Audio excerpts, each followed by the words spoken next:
இங்க என்ன நடக்குதுன்னு நான் தெரிஞ்சுக்கலாமா? முதல்ல இந்த ஆளு யாரு? இந்த ஆளுக்கு எவ்வளவு தைரியம் இருந்தா நம்ம பிள்ளைங்க மேல பழிய போட்டிருப்பாரு? இங்க பாருங்க, முதல்ல போலீஸ்க்கு போன் பண்ணி இந்த பைத்தியக்காரனை புடிச்சு கொடுங்க. வேண்டாமா வேண்டாம். அவர் என்ன செய்யணும்னு நினைக்கிறாரோ செய்யட்டும். அதுக்கப்புறம் நாம செய்யறத நாம செய்வோம். ஆமா சார். இப்ப சொல்லுங்க, எங்க பசங்களாம் இங்கதான் இருக்காங்க. உங்க பொண்ணுக்கு இதுல யார் லவ் லெட்டர் எழுதுனாங்கன்னு சொல்லுங்க. ஏய் இங்க பாரு, சொல்லு. உனக்கு இந்த மாதிரி கேவலமான லெட்டர்லாம் யார் எழுதுனது? பாருங்க, இந்த லவ் லெட்டர்லாம் உங்க பையன் தான் எழுதி இருக்கான். கொஞ்சம் தெளிவா சொல்லுங்க, எந்த பையன் இந்த லெட்டர்லாம் எழுதுனது? நான் பண்ணலப்பா. வாய முடிக்கிட்டு நீயும் அவங்களோட போய் நெல்லு. இருங்க இருங்க, ஒரு நிமிஷம் இருங்க. பெரிய மாமி, நான் தான் பரத்வாஜ் ஆச்சே. பேசாம அங்கேயே இரு. அவர் விசாரிச்சிட்டு இருக்காருல. உங்க பொண்ண கேளுங்க. ஏன் அமைதியா இருக்க? சொல்லு. சொல்லுமா.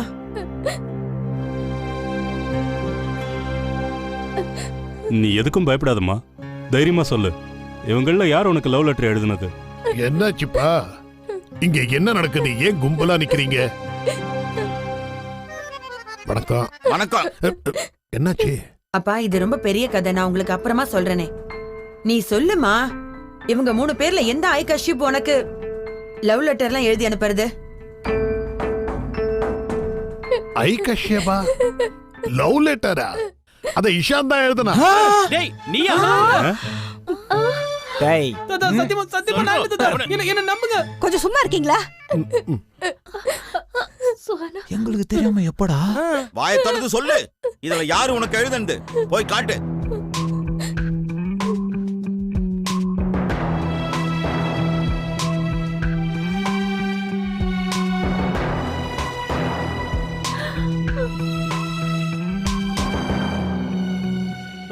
ராணி,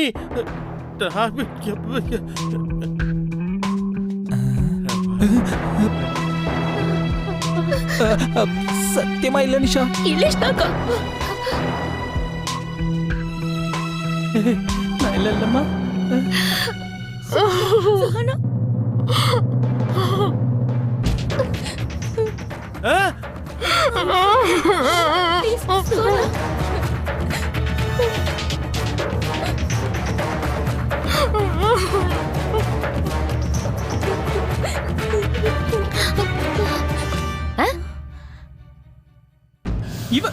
இவனா?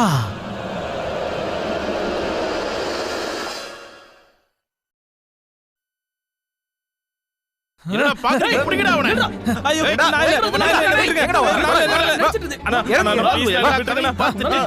நான் சொல்லாம இவன் பக்கத்து வீட்டு பையனாச்சே. இவன் தான் இது எல்லாத்துக்கும் காரணம். இதுக்காக தான் அவனை நீங்க மறைச்சு வச்சிருந்தீங்களா? ஏங்க, நாங்க எதுக்காக இவனை மறைச்சு வைக்கணும்? இந்த பையன் எங்க குடும்பத்தை சேர்ந்தவன் இல்ல. இவன் மஞ்சு அண்ணியோட தங்கச்சி பையனாச்சே. He is not Kashyap. இவன் வேற. நீ யாரு? ஓ சர்நேம் என்னன்னு சொல்லு. அட நான் கோலி. நீ கோலியா இருந்தான்னா கஷ்யப்பா இருந்தா எனக்கு என்ன? நீ என்கிட்ட இருந்து தப்பிக்கவே முடியாது. என் பொண்ணுக்கு லவ் லெட்டர் எழுதுறேன். உன்னை என்ன பண்ற பாரு. போடா போடா இங்க. எனக்கு ஒரு விஷயம் புரியவே இல்ல. இவன் எதுக்காக அவனோட பேரை ஐ கஷ்யப்னு மாத்திக்கிட்டான்? நாங்க வேற இவனால தேவையில்லாம டென்ஷன் ஆனோம். கேக்குறாங்களே, சொல்லண்டா ஏன் அந்த மாதிரி பண்ண? அட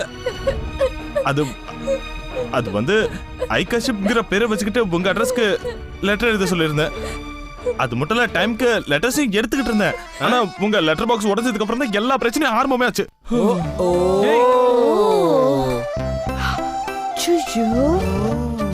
இந்த பையனுக்கு இன்னும் முழுசா தாடி மீச கூட வளரல.